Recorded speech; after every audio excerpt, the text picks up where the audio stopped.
Hello, everybody, and welcome to our very first Supporting Potential webinar. We will be getting started any minute now. The chat function is available throughout this webinar, so please, as we're going through, do not hesitate to throw a question down there. I do want to hear from you, and I want to understand what you're thinking and what your pressing pain points are. This is my first time of ever running a webinar, so I hope you will bear with me. You will find today that there's going to be some slides, which I'm hoping you can all see in the background. If someone wants to jump onto the chat and just let me know that you can see the slide, that would be tops. Basically, what I'm trying to do today is give you a lot of information that you can take away. And I appreciate that a lot of the information on the slides is probably going to be overwhelming to you during a webinar type process. I don't think that's a problem because you will be getting these slides sent to you directly after this webinar wraps up. So please don't try and worry about writing things down or scribbling as you go, taking screenshots. You will get these slides. As I mentioned, my name is Angela Harvey. I haven't run a webinar before, but I am very excited to do this first one. And I think this is a really important one for our sector. There's a lot going on in the criminal space and in the civil legal space in our sector at the moment that I think we just have to be aware of. It's not designed to cause fear, but if you're educated and alert to what's going on around you, you can be better prepared for how you manage your business. And that's what today's all about. As I said, we are going into a huge volume of information. I don't expect you to walk away from an hour webinar going, yes, I've got the whole world figured out and I know exactly what I'm going to be doing next. I do want to issue you all with a challenge though. What is the one thing that you can take away from this webinar, this hour of your time when you're an extraordinarily busy bunch of people? What is it that you can take away and start doing straight away? And then the challenge, because it's really easy to come along to these conferences and webinars and speak to people and go, oh, that's a great idea, I'm going to do that. What I really want to challenge you all to is actually doing it, working out how do I make this come to life? Because what we're going to circle back to at the end is that this isn't about making drastic changes tomorrow. This is about small incremental gains. So without further ado, and I think we've got a fairly large group here right now, so thank you everybody again for your time. Let's kick off.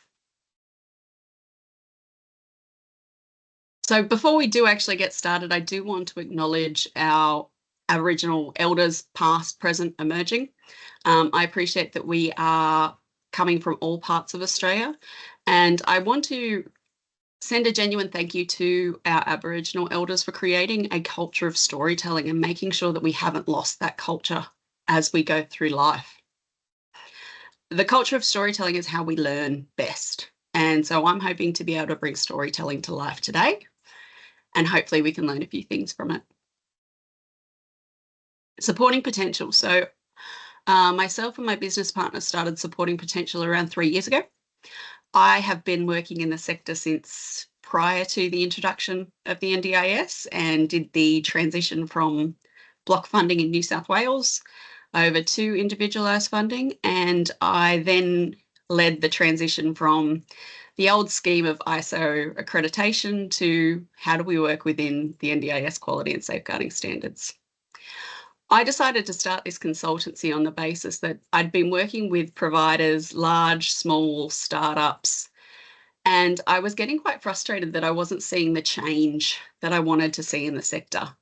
I didn't think services had actually adapted to this new model of choice and control, and I wasn't affecting change from within inside organisations. So my goal was to step outside of the organisations and see whether I could partner with like-minded organisations who wanted to do things just that tiny bit differently.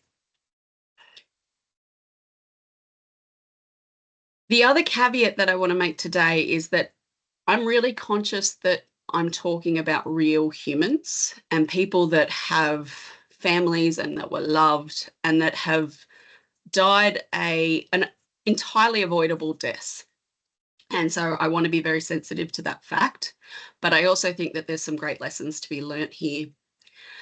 Some of you may also think that I'm possibly a little bit naive, but I believe as a general rule, most people that have come to our sector have come because they want to do good for people with a disability. They want to help. There has been nothing in any of the legal cases to date that has shown that there was malice or gross negligence. Rather, it was just a culmination of bad events and things just not quite working. So I am going to try to be very respectful to all of the parties involved today. I don't think there's a blame game to be had here. It doesn't help anybody. And if running a webinar like this stops one more preventable death, then it's been a really good use of everyone's time. So where are we right now? And the answer is, being a service provider, particularly a civil service provider at the moment, because they generally are the ones that get lumped with the risk and to wrap up the loose ends, it's really hard. The deck genuinely feels like it is stacked against you and it is trying to make you fail. The fact that you're all still here and you're all still standing is a testament to the strength within our sector.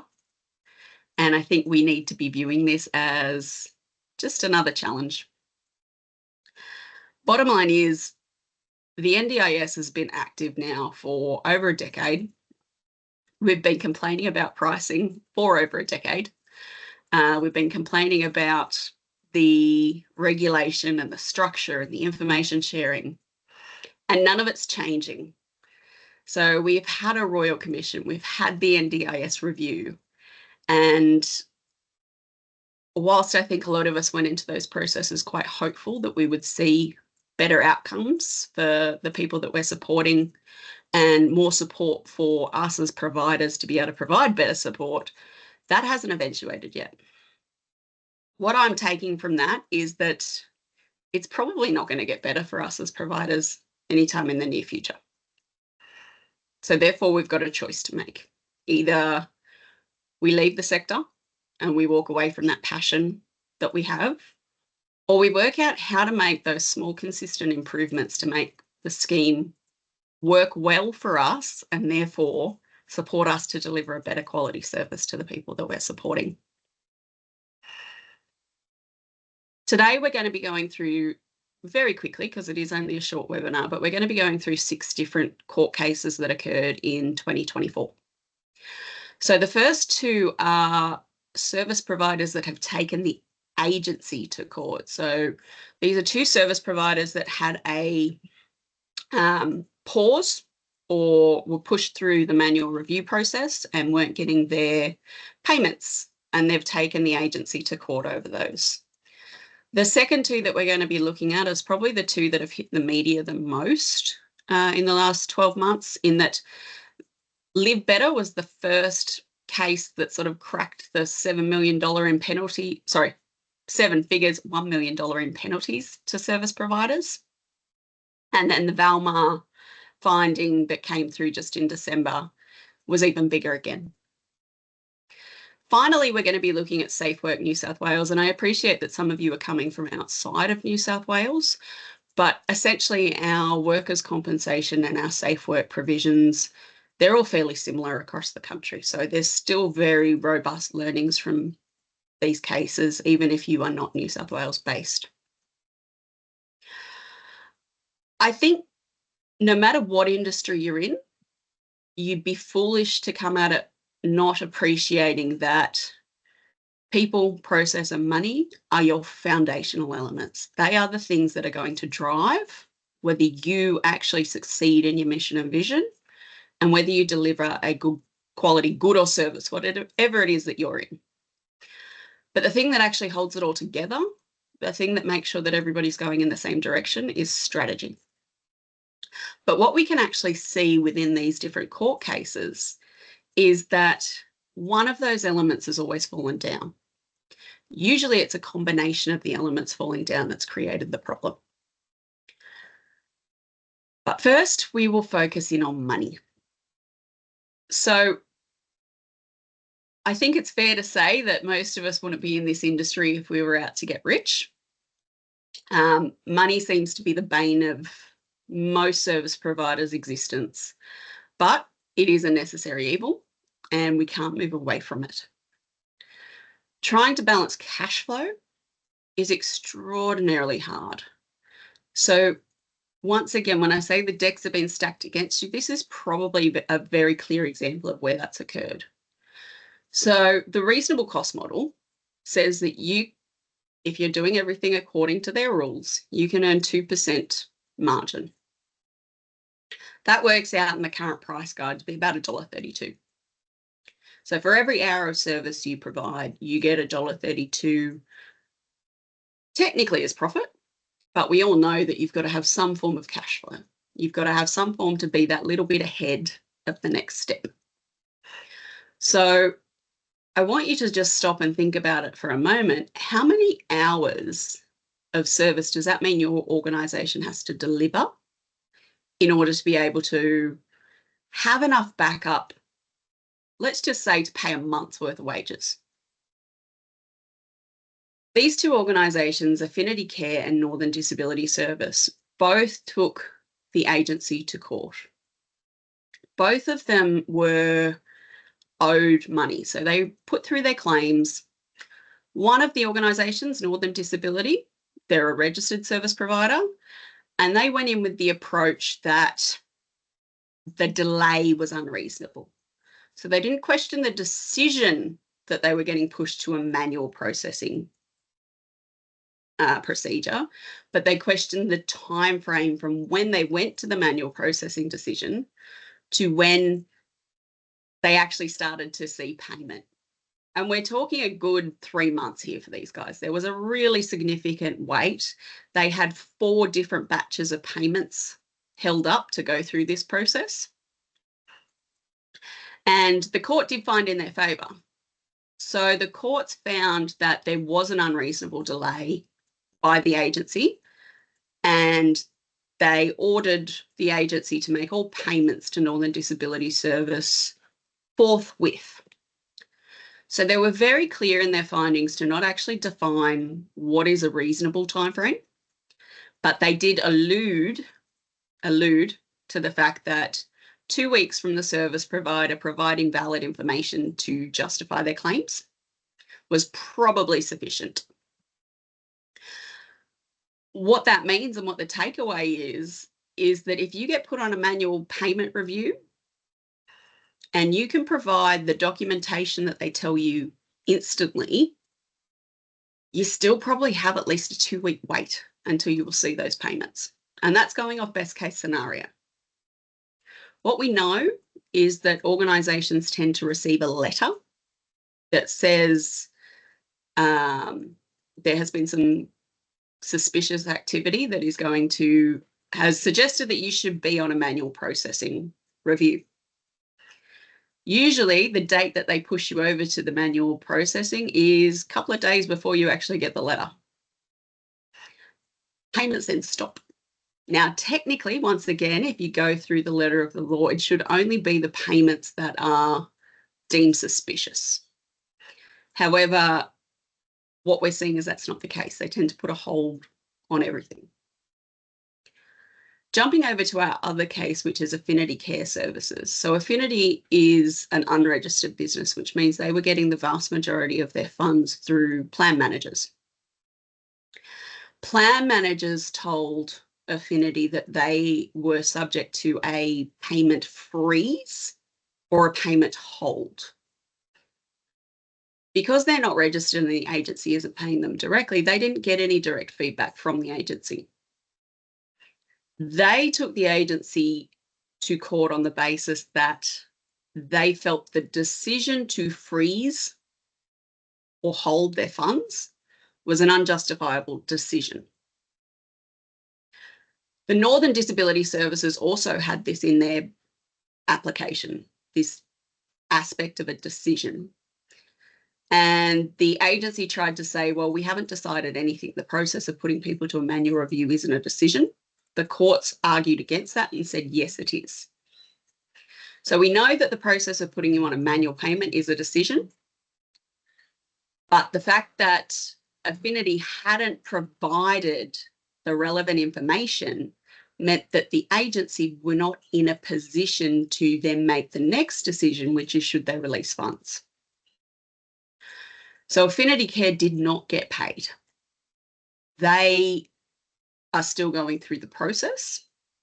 Some of the interesting things that providers should note about the Affinity Care services is that it is run by a husband and wife duo who seem to do the vast majority of the back end stuff themselves. There was a claim by the wife that said, for me to get all the documentation together to be able to justify these claims, it will take me over 12 weeks in addition to my current day job. And that was, they put forward to the courts that that was an unreasonable use of time. The courts did not agree. The courts came through with the position that being able to provide evidence of your services being in alignment with the reasonable and necessary supports of the NDIS Act is something that providers should be able to do reasonably quickly. And therefore, the time frame for what is reasonable for payment kicks off from the moment that you provide the information. Reading between the lines, there doesn't seem to be a whole lot of rhyme or reason necessarily about why people and organisations are being transitioned over to manual payment reviews.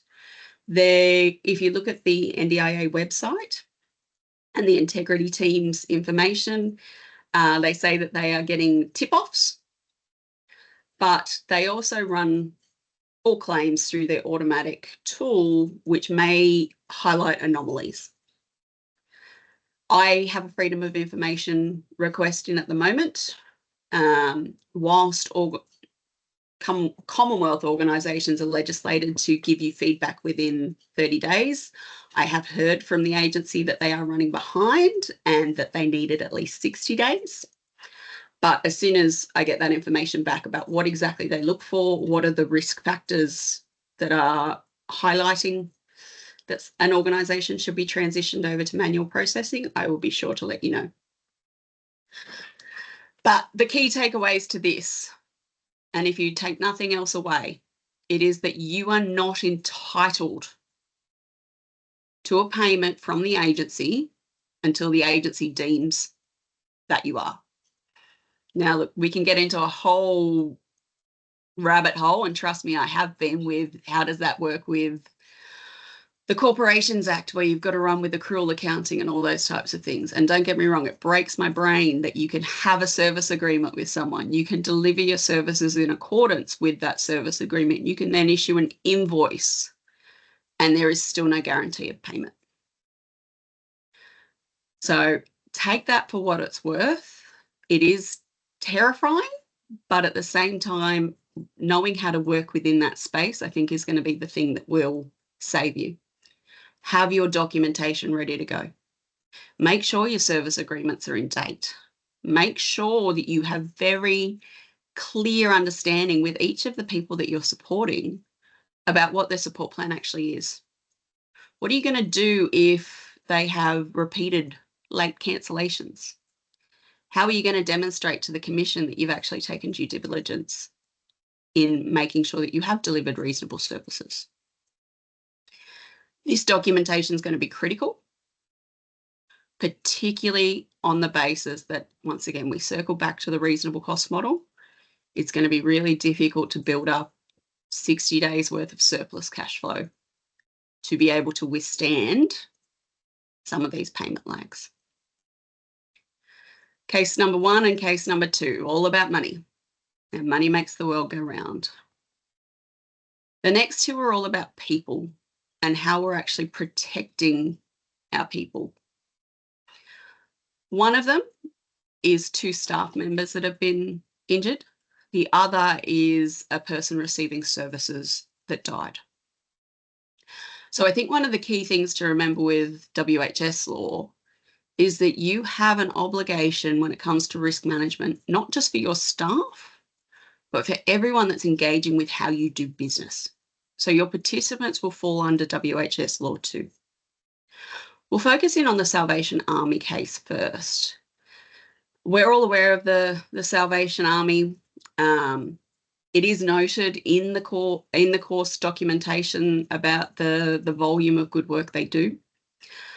What essentially happened in this case was that they were supporting one of the residents in their elderly care facility. He was in a palliative care facility, to move from a bed bath to his chair. They were using a lifter and providing routine transfers. Unfortunately, the lifter malfunctioned whilst the resident, Mr. R, was in the air. He fell about 1 metre. He was taken to hospital and he later passed away. Now, a lot of us can say, well, that just sounds like sheer bad luck. But essentially, the Salvation Army have been found guilty of breaching the WHS Act.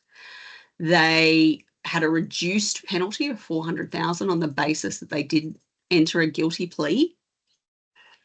The reason why they entered a guilty plea is because it's very clear in the documentation from the lifter manufacturer that you must be conducting regular and routine checks to ensure that it is well serviced and maintained. The Salvation Army had no evidence of doing that. They had no evidence of making sure that the routine servicing was staying up to date. Whilst they had safe working procedures for how to use the lifter, they didn't actually have any evidence of how they'd implemented those procedures and how they actually checked whether staff were able to do it safely. They also didn't have a process whereby training was then related to competency. So we're going to hear a little bit more about competency when we go to the Commission's court cases. But essentially, they now have a guilty record of breaching the WHS Act and were fined $300,000, not to mention somebody has passed away. I think this other issue is probably a little bit more challenging. So I, for the most part of my career, have worked with people with intellectual and psychosocial disabilities in CIL, and very much the challenging behaviour side of things. And I think the issue with Maris Care is I can see how this happened. So whilst this isn't an NDIS service, this is a DCJ out-of-home care service. They've taken on a young man who needs support. There is a documented history of this young man having violent and aggressive outbursts, particularly to females. They've onboarded him. The general manager has said no. So they've put forward an argument to basically say we need to have a male-only staff. The general manager said no on the basis that operationally they need to be able to move their staff around as they see fit, and therefore that doesn't work operationally. The issue is that there were significant incidents with this young man, with the female staff, that were not being addressed. There was no action that led to continuous improvement to try and minimise these risks. The general manager herself stopped attending the home on the basis that she felt unsafe, yet they continued to have females rostered there. One of the females was physically assaulted. One of the other females was sexually assaulted. And both have gone on to suffer from fairly significant post-traumatic stress. The issue here, and once again, they entered a plea of guilty, and the foundations being you knew there was a problem and you didn't do something about it. You knew there was a risk. You acknowledged the risk, but you didn't take any action that a reasonable person would have deemed okay.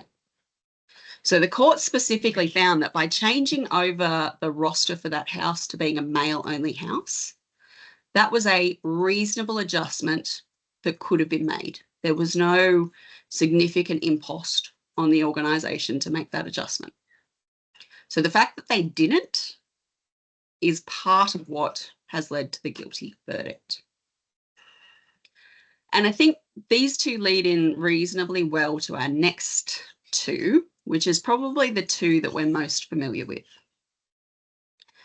Once again, two people have lost their lives, and that is never, ever okay. But when you take a step back and you read the agreed statement of facts within the court documentation, and you sort of put your operational lens on, it's not that hard to see how they've happened. I'm not saying that makes it okay, but I can see how it happened. So our first one with Live Better, they were providing supports to young Kaya for over 13 years. The supports changed and ebbed and flowed as she aged and had different requirements. They just began providing supports to her in her home and began providing personal care.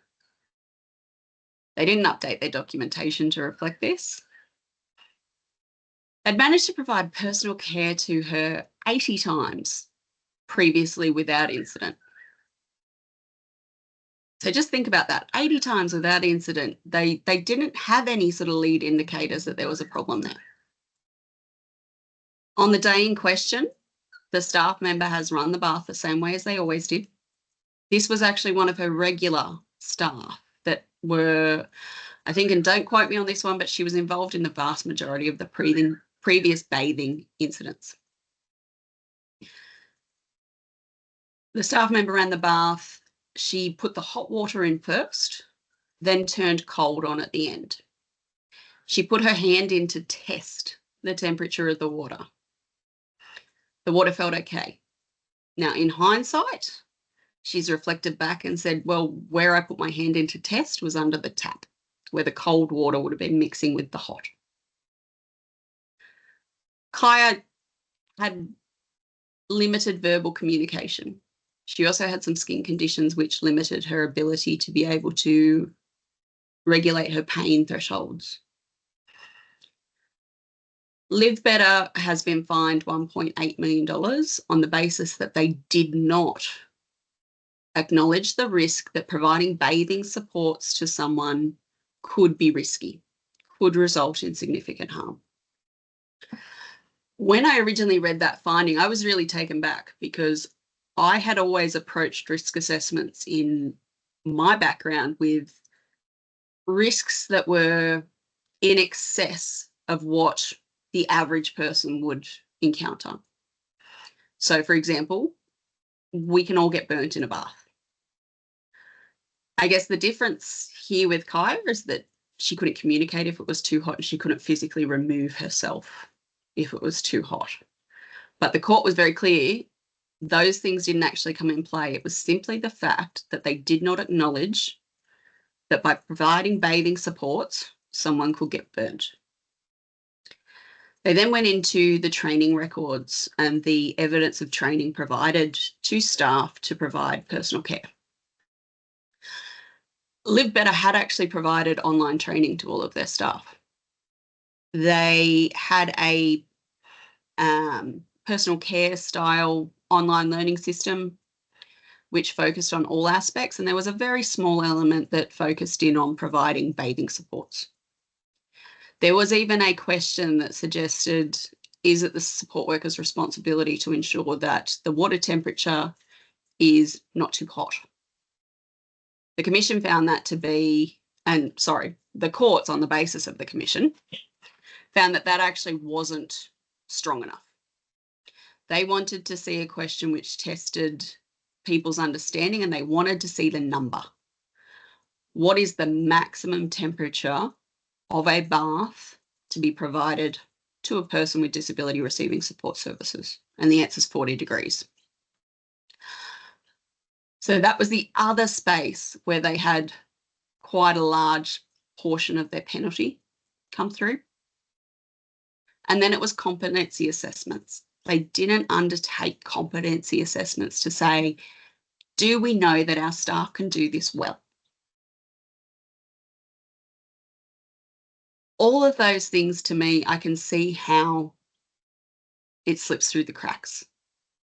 And I've seen in my experiences as an investigator, multiple incidents where purely by a stroke of good luck, there hasn't been a totally horrendous outcome like someone dying.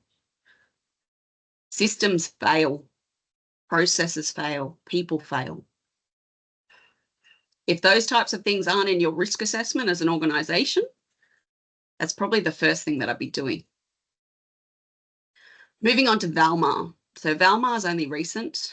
Basically, Mr. H was a man with intellectual disability, autism. He died from choking on a salami and cheese toasted sandwich.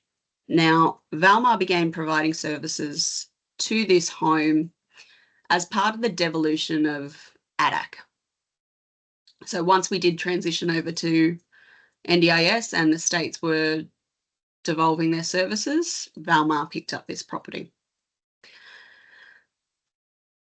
Early 2018 and throughout, Mr. H had the use of a dietitian. The dietitian suggested that Mr. H be assessed by a speech pathologist on the basis that his tolerating of liquids probably needed to be reviewed.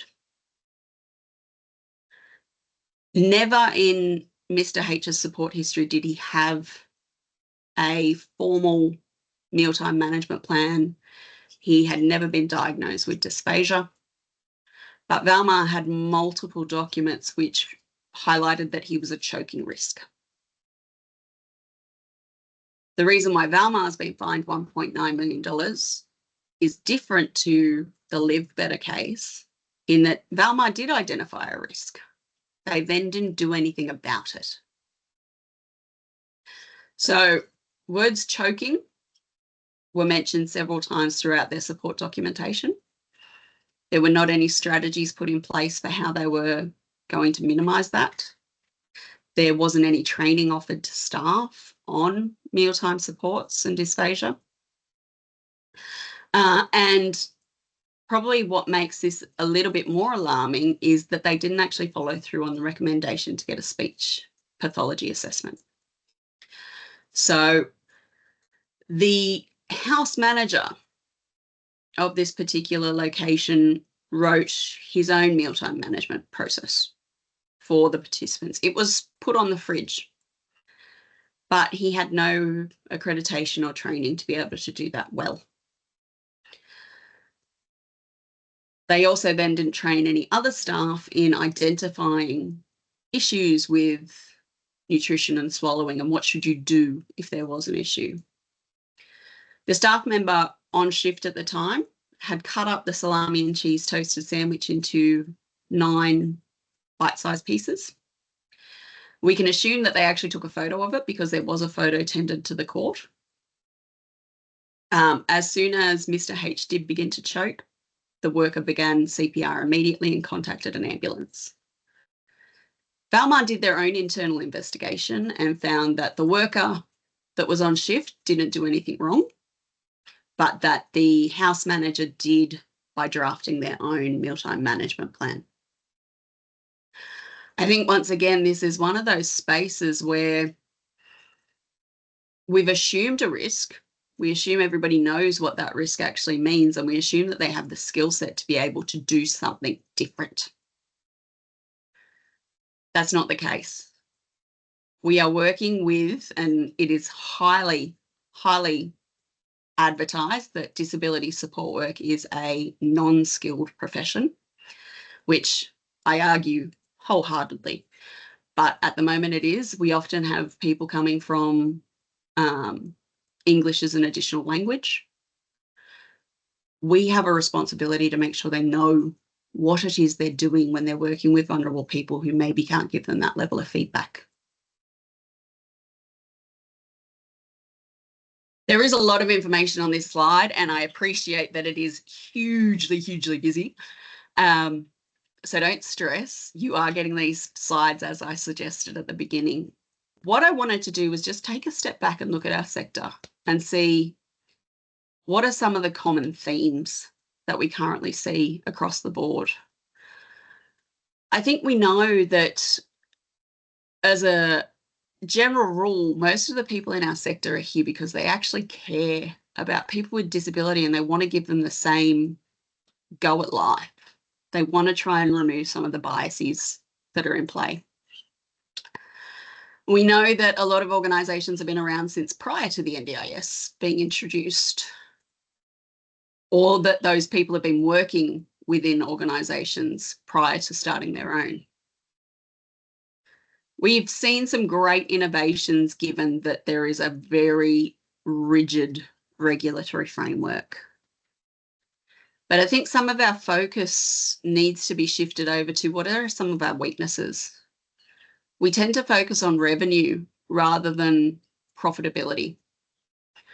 We have top leaders that we're paying really good quality money to that are getting dragged down into the day-to-day management of things rather than being able to use their skills and their expertise in a way that is beneficial to the organisation.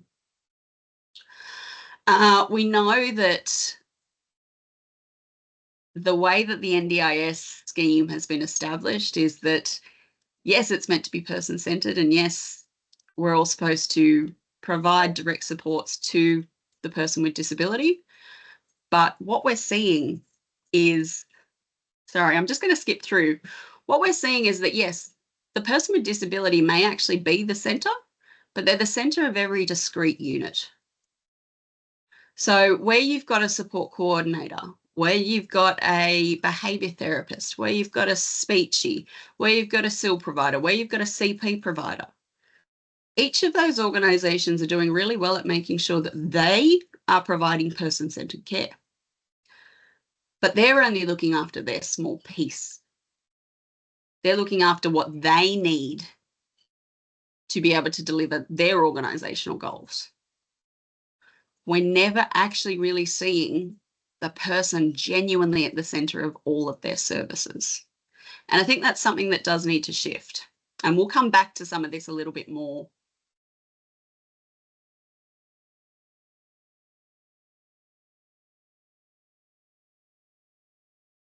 So, how do some of these catastrophic problems happen? I think when we see issues, and I'm coming at this from the lens of being an investigator for one of the fairly large service providers there for a while, we have a tendency to look at the individual involved, and a lot of the time that person has probably not done things exactly right. And it makes it quite easy to put a bow on it and go, yes, that person did the wrong thing, move them along, and off we go. The message that I want to get here through is that it's genuinely not just that person. Usually when incidents happen and we want to say that the person's responsible, that's where we need to be saying, well, hang on, this is just shining a spotlight on something else.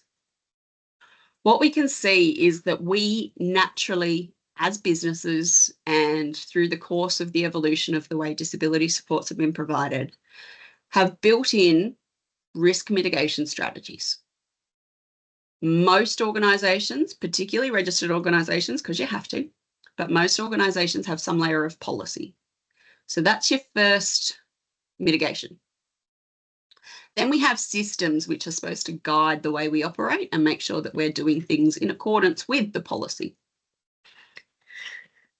Then we move into our leadership and teamwork, and we promote people because they're great at providing support work. We don't necessarily promote because they have leadership skills, and therefore we don't necessarily then train to what does it mean to be a great leader. We then have training, and then we have the individual. And all of these things are designed to stop bad things from happening. The issue is that each of these things in and of themselves are fallible. Each of those areas do have weaknesses. And when really bad things like Mr. H or Kaya happen, it's because those weaknesses have all just lined up. You may be thinking that this is known as the Swiss cheese model, which it is. So what I want leaders to stop and to think about is, what am I demonstrating in my behavior? What are the things that I proactively show people that I'm interested in? How do I react when bad things happen? You're a big screen TV. Every single thing that you do is amplified. Your staff are watching you for what is okay and what's not. I think we sometimes minimize our own impact and understanding how we impact those around us. As leaders, I think one of the simplest things that we can do to start to make a better change and to make sure that we don't end up in the situation of Valmar or Live Better or Marist or any of the other aforementioned organisations is start to observe, what are the things that get prioritised in your organisation? Are they the things that actually link to what it is you want to achieve as a business? Are you even clear about what you want to achieve as a business? And be very clear here, I'm saying the word business, not organisation. I think a lot of our, definitely people on this call, have come from the not-for-profit land. They're still not-for-profit, but what's the goal? What are you trying to achieve? Because if you don't have that North Star guiding every action, it's really easy to get lost. You want to have you want to invest in staff development. And I know I've heard it so many times that we actually don't have the revenue to invest in staff development. You also don't have the capacity not to.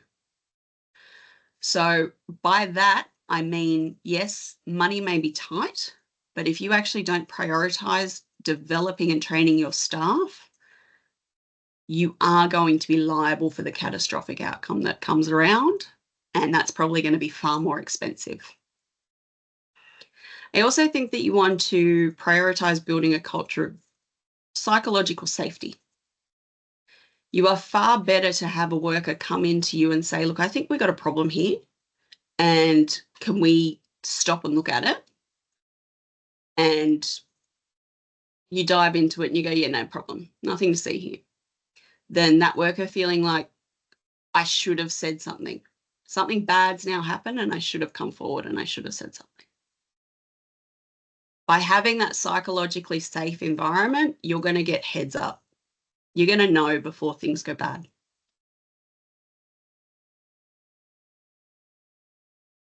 Once again, I think we can look at all these issues and they're all slightly different. The key is understanding where you, as a leader of your organisation, where do you currently sit now? What are your strengths? What are your weaknesses? Focus on those two first. If you're how do you make your strengths better? How do you use those strengths to make sure that you can achieve your organisational outcomes? What are your weaknesses? And how do you actually minimise those things? Now, essentially, all that is a risk assessment in and of itself. It's looking at what could go wrong. How do I stop it from going wrong? But if you don't know where you currently are today, how do you know how to get to where you want to be tomorrow? Risk assessing is simply the map. It's showing you, do not go this direction. It's giving you a heads up that you may see a problem over here. We do a lot of support for organisations who are about to go through their NDIS certification audits. It is almost guaranteed at the start of these processes when we're meeting with the organisations that they overlook 3 core elements. The first is risk management. So most organisations will have some form of safety plan for the participants that they're supporting. Most organisations will also have some sort of risk management matrix for the organisational risk.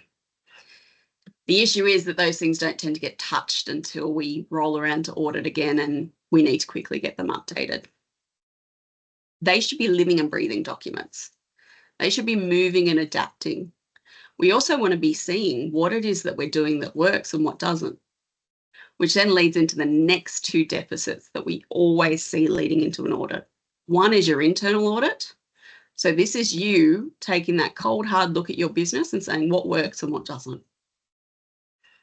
And the final one is a continuous improvement register.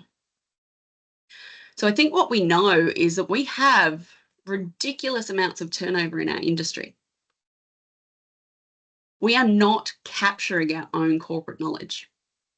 This lack of documentation means that every time we have someone move on from a critical position, we lose all of that knowledge. A continuous improvement register shouldn't be the thing that we just go, oh crap, we've got an audit coming, let's go in and quickly put some things onto the register so that we can show that we've done some sort of continuous improvement. Your continuous improvement register, I strongly encourage you to see it as the story of where you've been. What worked? What didn't work? How much time and energy do you need to invest in a specific type of problem? I can guarantee you, and I want you to all stop and think about the challenges and the things that have taken your attention over the last week. How many of those things were like brand new problems? Things that you'd never, ever contemplated, never seen anything similar? My gut feel is that it's going to be pretty slim. It's going to be stuff that repeats in just different variations of themselves. Your continuous improvement register actually gives you a head start on those things. It shows you what have you done before that worked? What have you done before that didn't work and why? And how did you then rectify the situation? It is such a powerful tool for organizations to be able to start to take that step from being reactive to move over to being proactive, because you know what you've done before. Internal audits as well act as a really critical way of giving you the heads up. By you going through your organization and collecting pieces of data to say, are we on track with what we want to be doing? Where have we got a minor issue that could become a major issue? We get so caught up in doing the business that we stop to think about how is the business working. And I hear you going around and doing an internal audit with your Excel spreadsheets and pieces of paper, and then trying to come back and make any sense of it is a nightmare. Get smarter. What systems and tools are out there that can help you do this type of stuff? The longer we keep seeing these 3 discrete pieces as standalone things that just need to get done to complete audit, the more we're going to consistently struggle with getting them done. What we need to do is work out how can each of these things be tied into what it is we currently do? How do we currently operate? And how can we build that into that process? They can't be things that we think about later. It can't be, oh, we did an internal audit, we came up with this idea to fix it. When I get a chance, I'll go in and I'll put that on the continuous improvement register. It will get lost and you will lose that corporate knowledge. I think my big takeaway from today is these 3 things. And once again, I don't want you to go, right, we need to do all of these tomorrow. It's too big. But these 3 things are the things that are going to prevent you from becoming the next headline. Once again, I'm coming back to the person-centered approach. And this is more probably for our SIL providers on the basis that when things go wrong, and they do purely because of the work we do, not because of the way we work, SIL providers are the ones that are actually getting the please explain. Now, SIL providers tend to have that whole of life view, but they still are dependent upon the inputs of the other entities within the formal support system. My big piece of advice to SIL providers is start to be very clear on what are those extra pieces of information that you need to be able to deliver supports to that person with care and skill. Stop getting your frontline leader to write the email to say, oh, have we got a behaviour support plan for Johnny yet? And then it falls into the abyss, and then we chase it up again in 3 months' time. And we get, yeah, it's coming. And then that team leader moves on and we've got no record of ever following that up. Those communications are critical. Those communications frame how you are actually approaching a risk. And it is a risk. If you've got a participant that has behaviour support needs or nutrition and swallowing needs, occupational therapy needs, and you don't have experts trying to guide you in how to provide services with care and skill, that's a big failing. Now, I know a lot of the time as SIL providers, it's not that you haven't asked. It's not that you haven't sat in multiple stakeholder meetings and said, we need this. Where are you documenting it? And where are you putting forward what your approach is in the meantime? You need to protect yourself. So if you do have a participant that has challenging behaviours and you've got a behaviour support practice that's just being maybe not as proactive as they could be, my strong recommendation is to put that into a risk assessment document and send it to the stakeholders. Frame it. We need a behaviour support plan to be able to provide young Johnny with his supports with care and skill. Whilst we do not have this document, this is our approach to make sure that Johnny stays safe. That way, because one of the easiest ways that you can actually remove a risk is you transfer it to someone else. Now, I'm not saying that happens all the time. We need to be collegiate and we do need to form that circle. But we also do need to be very clear about what the supports that we are contracted to provide and making sure that we know we can do that safely. I'm going to jump. I know we've got a couple of questions on the chat and I want to spend the last 5 minutes addressing them. But I think we have the tendency in our sector to just feel like we're constantly battling problems. And you know what? Worrying about challenges isn't going to stop them. But it does stop you from having the strength to face them. We know we're doing great work. We can see it in the people that we support. Yes, the media is trying to make service providers out as the devil at the moment, and that is hard to take. But stop and celebrate the milestone moments. And when I say milestone, they don't have to be huge. It might be as simple as one of the people that you're supporting now gets up in the morning and has a shower, something that they never would have done before. It might be that someone just got a job.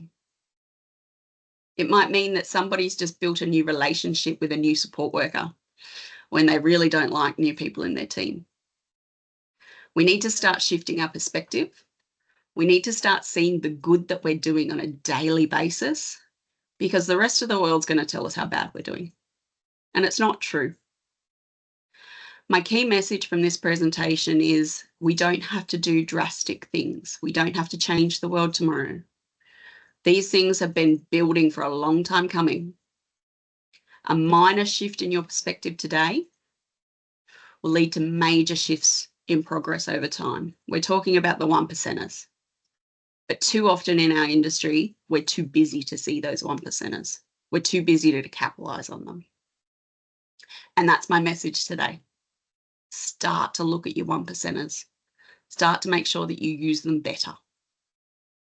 So I've got a question here from Lolita. Thank you. Says, would the auditors also identify the type of care and assess if the recommended safety guidelines were in place for the providers, e.g. bath temperature? As a registered provider, the audit process is so rigid, so would like to know if non-conformities have been highlighted just out of interest and not mitigating provider responsibility. I love that question. Thank you so much. I think there's an inference here that audit actually leads to good quality. Now, I may get stoned for this later from the Commission and from our auditing friends, but at the moment there is too much variability in the approaches to audit and the things that specific auditors look for, that we're actually not trying to get to a level of quality. Our practice standards are very, very good at driving compliance. They're not so good at driving quality. Valmar in particular, as a registered provider, they're also a provider of aged care, had a successful audit. Now, NDIS don't publish audit outcomes, but aged care do. And as of 6 months ago, Valmar still had the same root cause issues within their aged care audit as the things that led to Mr. H's death. So on that point, I think it's critical that organisations actually look at how do we deliver quality effectively? And by quality, I mean the actual engagement with the person with disability. How do we then make sure our documentation backs it up? Because if you're doing it that way, you will naturally achieve both quality and compliance and therefore be successful in your audit. Whereas at the moment, we tend to have more of a focus on, well, we'll just do our day job and then we get compliance done in time for audit, and it doesn't actually help the people that we're supporting. I hope that answers, well, that's my perspective on that question. And I don't know about Live Better. As I said, it doesn't get published whether they did actually have any non-conformity, but they're still a registered provider. So one can assume that if they did have any non-conformities, that they've managed to, either they were minors or they've managed to resolve them in the 3-month timeframe. Owen's asked a question. What online external training providers would you recommend that offer compliant training for staff that can be kept within budget? Oh, good question, Owen. Look, I think once again, the issue with online training providers is that you have to be very clear about what it is you want your online training to achieve. At the moment, out there in the sector, a lot of the online training has a very similar look and feel, and it is very much focused on the compliance lens of things, and it hasn't actually shifted that much in the last 10 to 15 years. Without wanting to give myself a plug, I'm going to give myself a plug. We are developing and we have launched, and we've got 30 courses on there at the moment.